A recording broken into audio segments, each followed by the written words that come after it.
আচ্ছা, আমরা কি জানি যে ইংরেজিতে সব থেকে ছোট সেন্টেন্স কি আছে বা বাক্য কি আছে? একটা মজাদার বিষয় না? এসো আমি বলে দিই। সব থেকে ছোট সেন্টেন্স বা বাক্য হচ্ছে আই অ্যাম, মানে হচ্ছে আমি।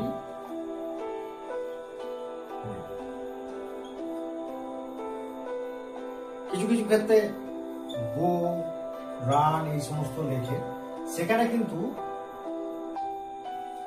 ইউটা ইমপ্লয়েড থাকে, মানে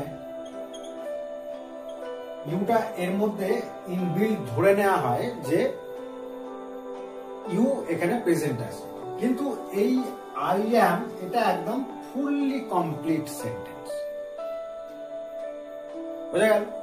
তো এইরকম কিছু এডুকেশনাল টিপস বা ইংরাজিতে আরো নলেজটাকে ডেপথে নিয়ে যাওয়ার জন্য আমাদের চ্যানেলটিকে সাবস্ক্রাইব করে পাশে থাকুন এবং ফলো করে রাখুন পরবর্তী ভিডিও আপলোডের সঙ্গে সঙ্গে যাতে করে দেখতে পাওয়া যায়।